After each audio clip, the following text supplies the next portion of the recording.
राज्यामधील 5 जिल्ह्यांना orange alert देण्यात आलेला आहे। धुळे, नंदुरबार, जळगाव, नाशिकसह औरंगाबादला मुसळधार पावसाची शक्यता वर्तवण्यात आली। अहमदनगरच्या पारनेरमध्ये वादळी वाऱ्यांसह गारांचा पाऊस झालेला आहे, त्यामुळे रब्बी हंगामातील पिकांना फटका बसण्याची शक्यता आहे।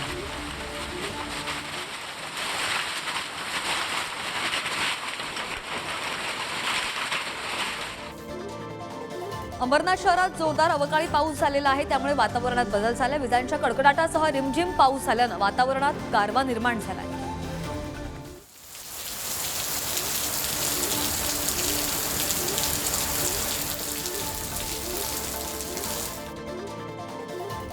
साताऱ्यासह जावळी आणि वाईच्या पूर्व भागाला काल अवकाळी पावसानं झोडपून काढलं आणि यावेळी विद्युत पुरवठा सुद्धा खंडित झाला होता। विजांच्या कडकडाटासह पावसानं हजेरी लावली।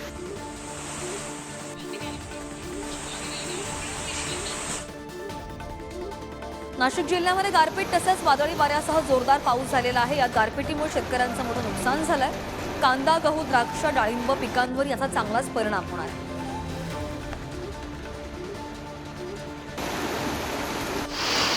नाशिकच्या मनमाड शहरामध्ये वादळी वाऱ्यासह मुसळधार पाऊस झालेला आहे। यामध्ये झालेल्या गारपिटीनं शेती पिकांचं मोठं नुकसान झालं असून वादळी वाऱ्यामुळे घरांचं सुद्धा मोठं नुकसान झालं।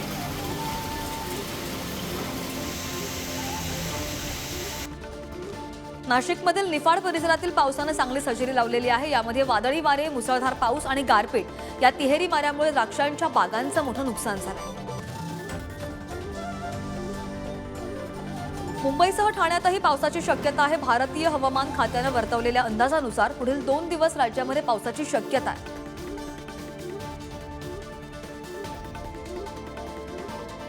मुंबईमधील कुलाबा परिसरामध्ये रिमझिम पावसाला सुरुवात झालेली आहे। हवामान खात्याने देखील आज मुंबईसह महाराष्ट्राच्या इतर भागात पावसाचा अंदाज व्यक्त केला होता। सिंधुदुर्ग जिल्ह्यामध्ये वादळी वाऱ्यासह विजेच्या कडकडाटासह अवकाळी पावसाला हजेरी लावली आहे आणि त्यामुळे अनेक ठिकाणचा वीज पुरवठा सुद्धा खंडित झाला।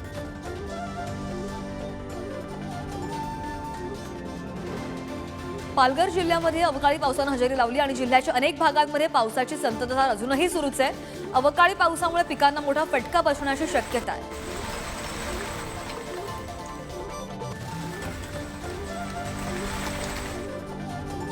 नवी मुंबई परिसरामध्ये सकाळपासूनच रिमझिम पावसाने हजेरी लावलेली आहे। ढगांच्या कडकडाटासह पाऊस बरसताना थंडगार गारवा जाणवतो।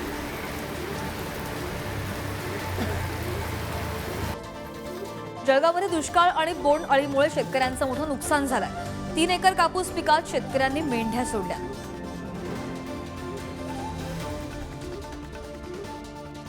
शरद पवार यांच्या स्वागतासाठी राष्ट्रवादीचे कार्यकर्ते सज्ज झालेले आहेत। राष्ट्रवादीच्या कार्यकर्त्यांनी आनंदनगर जगात नाका या ठिकाणी मोठी गर्दी केली।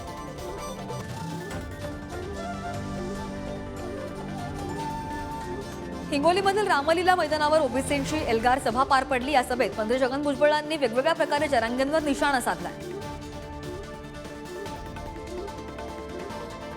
पंतप्रधान मोदींनी दिलेल्या 10% ईडब्ल्यूएस आरक्षणाचा फायदा 85% मराठ्यांनी घेतला असं वक्तव्य छगन भुजबळ यांनी केलंय।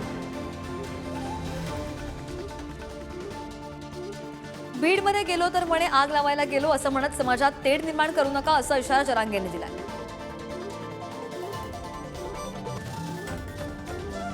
तर माझे केस एका आंदोलनाला पिकले नाहीत, जेवढे केस पिकले आहेत तेवढी मी आंदोलनं केली आहेत असं वक्तव्य छगन भुजबळांनी ओबीसी एल्गार सभेत केलंय। मराठा समाजातील मुलांना शाळेमधील फीमध्ये अर्धी फी मिळते। इतकंच नाही तर ज्यांना मुलांना वसतिगृहासाठी जागा मिळाली नाही तर 6000 रुपये दिले जातात, ते ओबीसींना मिळत नाहीत, मग हाच लाभ ओबीसींनाही मिळाला पाहिजे असं वक्तव्य भुजबळांनी केलंय। IAS IPS मधील मराठ्यांची टक्केवारी मंत्री छगन भुजबळांनी भर सभेत वाजवून दाखवली आहे आणि यात IPS मध्ये 28% मराठा आहेत तर IAS मध्ये 18% मराठ्यांचा समावेश असल्याचं भुजबळांनी म्हटलंय। जाळपोळ करणारे दुसरे तिसरे आहेत आणि आरोप माझ्यावर केले जात आहेत असं वक्तव्य मनोज जरांगेंनी केलेल्या आरोपांवर मंत्री छगन भुजबळांनी केलेलं आहे। बीडमधील जाळपोळीवर ते बोलत होते। ओबीसी महाएल्गार सभेनंतर मनोज जरांगेंनी देखील पत्रकार परिषद घेतली। यात भुजबळांच्या टीकेला जरांगेंनी चांगलंच प्रत्युत्तर दिलं। भुजबळ बीडला गेले, मात्र अंतरवालीत अश्रू पुसण्यासाठी आले का, असं प्रत्युत्तर जरांगेंनी भुजबळांना केलंय.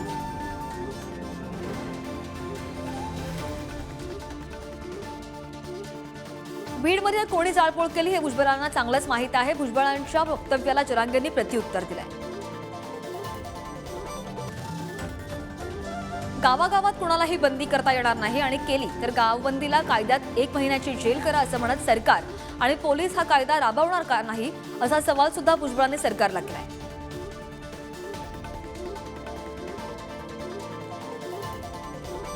तर भुजबळ कोर्टाच्याही पुढचा न्याय करायला निघालेत, असं म्हणत त्यांना काय करायचे ते करू द्या, आम्हाला आरक्षण मिळणार आहे, असा विश्वास जरांगेंनी व्यक्त केलाय. मराठ्यांनी 24 डिसेंबरपर्यंत वाट पाहावी, खोटा केसेस टाकू द्या, खोटा अपमान पचवा, असा धीर देत मराठ्यांना आरक्षण कसं देत नाहीत ते बघू, असं वक्तव्य जरांगेंनी पत्रकार परिषदेत केलंय. गोपीनाथ मुंडे आणि छगन भुजबळांनी पक्ष काढला असता तर आज मी मुख्यमंत्री झालो असतो, असं वक्तव्य महादेव जानकर यांनी ओबीसी एल्गार मेळाव्यात केलंय. ओबीसी समाजानं मराठा नेत्यांना मतदान करू नये, असं आवाहन प्रकाश शेंडगे यांनी ओबीसी मेळाव्यात केलंय.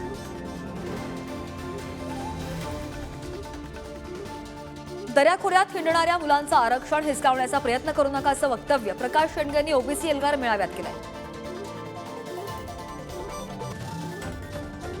हिंगोलीमधील ओबीसी एल्गार सभेला विरोधी पक्षनेते विजय वडेट्टीवारांनी दांडी मारल्याचं पाहायला मिळालं आणि छगन भुजबळ, प्रकाश शेंडगेंसह ओबीसी नेत्यांनी मेळाव्याला उपस्थिती लावली.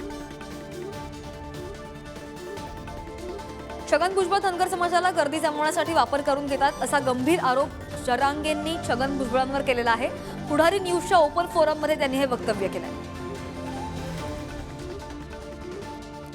मनोज जरांगेंना उत्तर देण्यासाठी हिंगोलीमधील ओबीसी सभेचं आयोजन केलेलं आहे, असं वक्तव्य राष्ट्रीय ओबीसी महासंघाचे राष्ट्रीय अध्यक्ष बबनराव तायवाडे यांनी केलंय.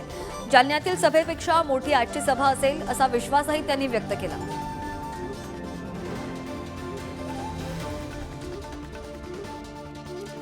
ओबीसी आरक्षण म्हणजे बाबासाहेब आंबेडकरांनी आम्हाला दिलेली भाजी भाकरी आहे. मंडल आणि कमंडल हा आता इतिहास झालेला आहे, असं प्रत्युत्तर ओबीसी नेते प्रकाश शेंडगे यांनी प्रकाश आंबेडकरांना दिलंय.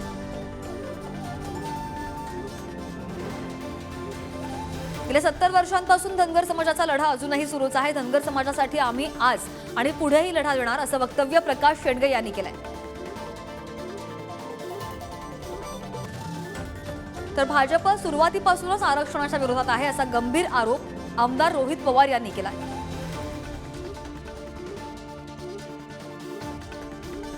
छगन भुजबळ हे संविधानिक पदावर असून त्यांनी सर्वांना विश्वासात घेऊन चर्चा करायला हवी, रस्त्यावर उतरून आक्रमक भाषण करणं योग्य नाही, अशी टीका आमदार रोहित पवारांनी भुजबळांच्या ओबीसी सभेवर केली आहे.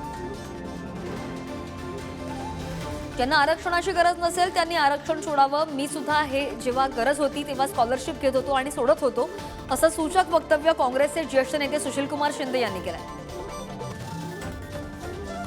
केंद्रात आणि राज्यामध्ये सत्तेत असलेल्यांना सातत्यानं हिंसाचार घडवायचा असतो आणि एका समाजाला दुसऱ्या समाजासोबत भिडवायचं असतं, अशी टीका काँग्रेसच्या नेत्या यशोमती ठाकूर यांनी भाजपवर केली.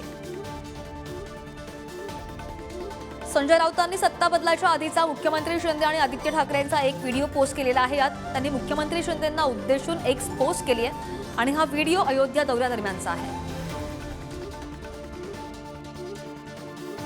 अंतरवाली सराटीमध्ये झालेल्या दगडफेकीच्या मास्टर माइंडचे शरद पवारांसोबतचे फोटो नितेश राणेंनी ट्विट केले.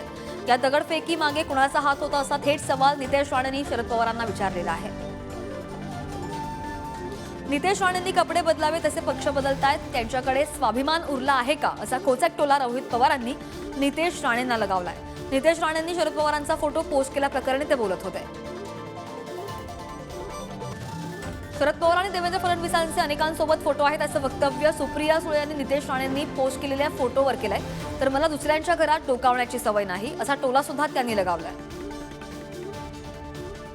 भाजप लोकसभेच्या 26 जागा आणि अजित पवार गट आणि शिंदेची शिवसेना एकत्र मिळून 22 जागा लढणार, असं वक्तव्य उपमुख्यमंत्री देवेंद्र फडणवीसांनी एका वृत्तपत्रात दिलेल्या मुलाखतीत म्हटलंय.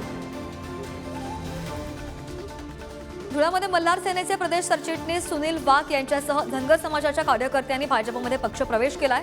भाजपचे प्रदेशाध्यक्ष चंद्रशेखर बावनकुळेंच्या उपस्थितीमध्ये हा पक्षप्रवेश करण्यात आलाय. राजापुरातील ठाकरे गटाच्या शेकडो कार्यकर्त्यांनी शिंदे गटात प्रवेश केलेला आहे. राजन साळवेंच्या निकटवर्तीयांचा यामध्ये समावेश आहे.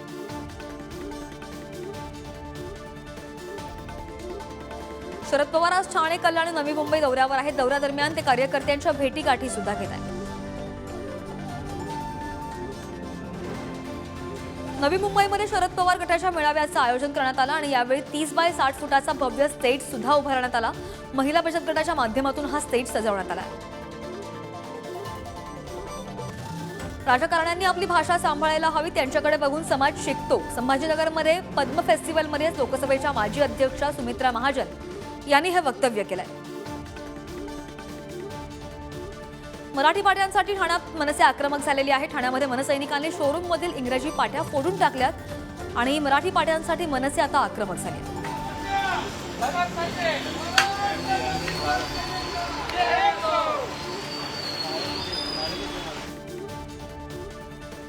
तिकडे बोरिवली परिसरात सुद्धा दुकानांचे फलक मराठीत नसल्यानं मनसे आक्रमक झालेली आहे आणि यावेळी मनसे कार्यकर्त्यांनी अमराठी पाट्यांची तोडफोड सुद्धा केली आहे. दरम्यान मुदत दिल्यानंतरही मराठी बॅनर न लावल्यानं मनसेनं ही कारवाई केली.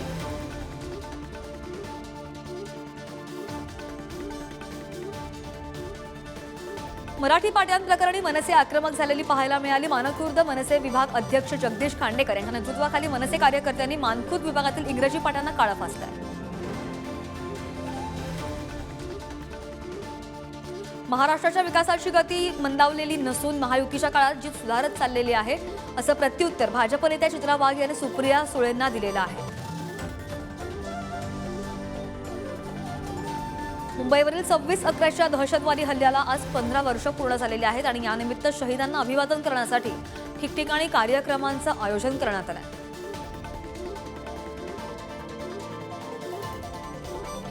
26/11च्या दहशतवादी हल्ल्यात शहीद झालेल्यांना मुंबई पोलिसांकडून श्रद्धांजली वाहण्यात आली आहे. मुंबई पोलीस आयुक्त कार्यालयात शहीदांना अभिवादन करण्यात आलं आहे. संविधान दिनानिमित्त नंदुरबारमध्ये मविआयच्या वतीनं भीक मागो आंदोलन करण्यात आलं आणि जिल्ह्यातील काही तालुके दुष्काळग्रस्त घोषित होऊन सुद्धा शेतकऱ्यांना मदत मिळालेली नाही आणि त्यामुळे शेतकऱ्यांना तत्काळ मदत मिळावी यासाठी हे आंदोलन होतं.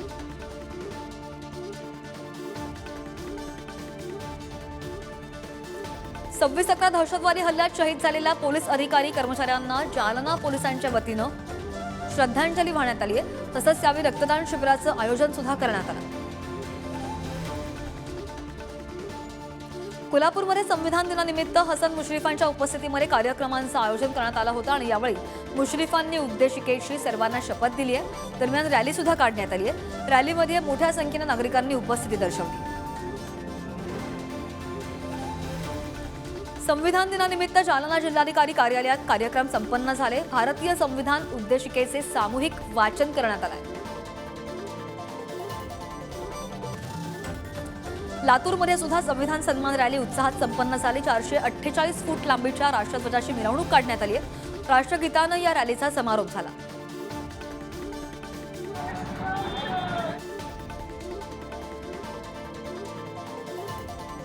संविधान दिनानिमित्त Republican party of India Athawale पक्षाच्या वतीनं अमरावती जिल्ह्यातील धामण गावामध्ये डॉक्टर बाबासाहेब आंबेडकरांना अभिवादन करण्यात आलं. संविधान के शान में युवक कांग्रेस मैदान में भारतीय संविधान संविधान दिन संविधान दिन. यवतमाळमध्ये संविधान दिनानिमित्त वॉक फॉर संविधानाचं आयोजन करण्यात आलं होतं आणि यावेळी पालकमंत्री संजय राठोडांच्या उपस्थितीमध्ये रॅली काढण्यात आली. दरम्यान मोठ्या संख्येनं नागरिकांनी यात सहभाग नोंदवला. पुण्याच्या पाटस गावामध्ये संविधान दिन साजरा करण्यात आला आणि यावेळी नागरिकांनी संविधान प्रतचं वाचन केलंय. दरम्यान मोठ्या संख्येनं नागरिकांनी यामध्ये सहभाग नोंदवला. जालन्याच्या सामाजिक न्याय भवनामध्ये संविधान दिन सोहळा संपन्न झाला आणि यावेळी अधिकारी, कर्मचारी, नागरिक मोठ्या संख्येने उपस्थित होते. संविधान दिनानिमित्त वाशिम शहरामध्ये सुद्धा संविधान रॅलीचं आयोजन करण्यात आलं होतं. डॉक्टर बाबासाहेब आंबेडकरांना अभिवादन करत या रॅलीला सुरुवात करण्यात आली आणि या रॅलीत विद्यार्थ्यांसह नागरिकांनी सहभाग घेतला. भाजपचे खासदार अनिल बोंडे यांच्यावर अमरावतीमध्ये हल्ला करण्याचा प्रयत्न करण्यात आला आणि पाठीमागून आलेला एक दगड बोंडेंच्या खांद्याला लागला, त्यामुळे दुखापत सुद्धा झाली. या प्रकरणी अज्ञाताविरोधात गुन्हा दाखल करण्यात आला. नवी मुंबईमध्ये जादूटोण्याच्या बहाण्यानं तब्बल 78 लाख रुपये उकळल्याचा प्रकार समोर आलाय। या प्रकरणी बोंधू बाबांसह त्यांच्या सहकाऱ्यांचा पोलीस तपास घेत आहेत। दुधाला प्रति लिटर 40 रुपये दर मिळावा यासाठी इंदापूरमध्ये दूध उत्पादक शेतकऱ्यांनी आंदोलन केलंय। रस्त्यावर दूध ओतून सरकार विरोधात घोषणाबाजी केली। मुख्यमंत्र्यांचा गडचिरोली दौरा झाल्यानंतर नक्षलवाद्याने 3 लोकांची हत्या केली अशी माहिती धर्मराव बाबा आत्राम यांनी दिलेली आहे। तसंच मायगिंगच्या विरोधात धमक्या देणाऱ्यांना घाबरत नसल्याचंही ते म्हणाले। पुण्यामध्ये धनगर आरक्षणासाठी धनगर समाजानं मंतरवाडी फाट्यावरील कात्रज बायपास रस्ता अडवलेला आहे। रस्त्यावर मेंढ्या आणि जनावरं सोडत धनगर समाजानं आंदोलन केलंय।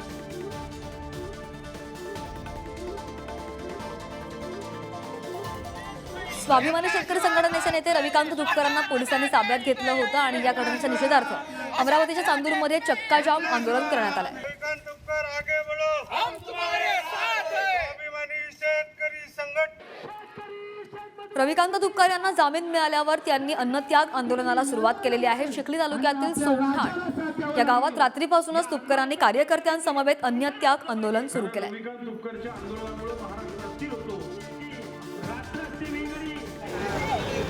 बुलढाण्यामधील शेतकरी नेते रविकांत तुपकर यांना काल पोलिसांनी अटक केली होती आणि त्यानंतर त्यांची जामिनावर सुटका सुद्धा करण्यात आली।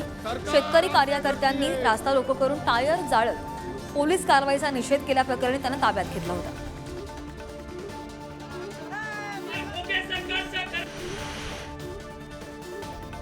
नाशिकच्या गंगापूर धरणामधून जायकवाडी धरणाला पाणी सोडण्यात आलं आणि प्रथम 500 क्युसेकनं विसर्ग करण्यात आला, तर नदीकाठच्या नागरिकांना सतर्क राहण्याचं आवाहन सुद्धा करण्यात आलं। अहमदनगरच्या धरणामधून पाणी सोडण्यात येणार आहे आणि यासाठी मांजरी, मानोरे आणि वाळूंज पोई या बंधाऱ्यांच्या फळ्या काढण्यात आल्या।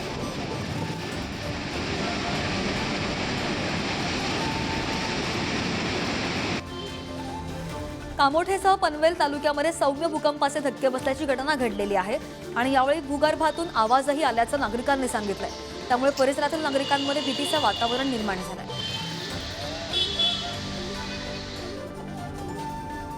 वर्धेच्या झंजाळा गावामध्ये रोही आणि रानडुकरांनी शेती पिकांचं मोठं नुकसान केलंय। त्यामुळे शेतकऱ्यांनी वनमंत्र्यांकडे शेतीसाठी कुंपणाची मागणी केलेली आहे। दरम्यान वन्य प्राण्यांचा बंदोबस्त करण्याची मागणी सुद्धा त्यांनी केली।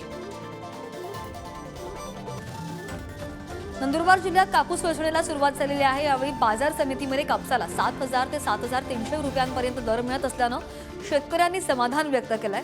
दरम्यान दर आणखी वाढण्याची अपेक्षा शेतकऱ्यांनी केली आहे। भंडारा आणि गोंदिया जिल्ह्यामध्ये धान खरेदीसाठी 34 केंद्रांना मंजुरी देण्यात आलेली आहे। मात्र जिल्ह्यात अद्यापही पूर्णपणे धान खरेदी केंद्र सुरू झालेले नाहीत आणि त्यामुळे शेतकरी अडचणीत सापडलेला आहे। दरम्यान केंद्र तातडीनं सुरू करण्याची मागणी करण्यात येते। वाशिममध्ये शेतकऱ्यांनी हनुमान फळाची शेती केलेली आहे। पारंपरिक पिकांपेक्षा यातून चांगला नफा मिळत असल्यानं शेतकऱ्यांनी आनंद सुद्धा व्यक्त केलाय। या फळासाठी कोणतेही रासायनिक खत आणि फवारणीची गरज नाहीये। उपराष्ट्रपती जगदीप धनखड उद्या महाराष्ट्र दौऱ्यावर येणार आहेत आणि उद्या मुंबईत आत्मकल्याण दिवस सोहळ्याला तो उपस्थित राहतील।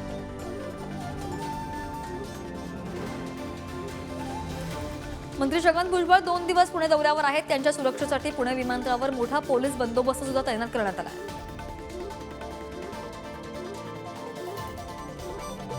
गंगापूर धरणामधून जायकवाडीकडे पाण्याचा विसर्ग सोडलेला आहे आणि पाण्याची पातळी वाढल्यामुळे गोदावरी नदीच्या पात्रात पर्यटकांची वाहनं अडकलेली आहेत। पोलिसांकडून खबरदारी घेण्याच्या सूचना देण्यात आल्या। पिंपरी चिंचवड शहरातील निगडी परिसरामध्ये एका भंगाराच्या दुकानास भीषण आग लागली आहे आणि या आगीमध्ये भंगाराच्या दुकानासह 2 घरं सुद्धा आगीच्या भक्ष्यस्थानी सापडली आहेत।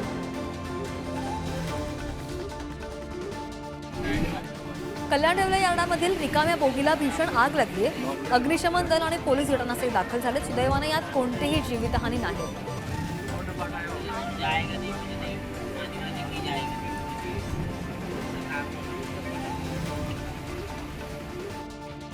यवतमाळच्या अरणीमध्ये पोलिसांनी घरफोड्याची टोळी जेरबंद केलेली आहे। साधारण 4 लाखांचा मुद्देमाल जप्त केलाय।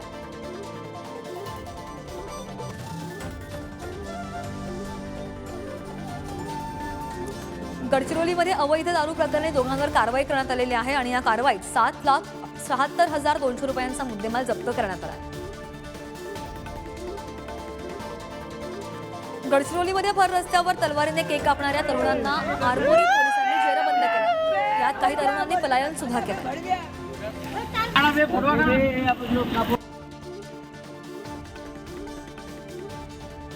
गडचिरोलीमध्ये रानटी हत्तींनी हैदोस घातलेला आहे. पिकांच्या संरक्षणासाठी राखण करणाऱ्या एका शेतकऱ्याला हत्तीनं चिरडून टाकलाय आणि त्यात त्याचा जागीच मृत्यूही झालाय. आणि या सगळ्या महत्त्वाच्या वेगवान बातम्यांसोबतच नॉनस्टॉप महाराष्ट्रामध्ये वेळ झाली इथेच थांबायची. बातम्यांचा ओघ पुढारी न्यूजवर असाच सुरू आहे.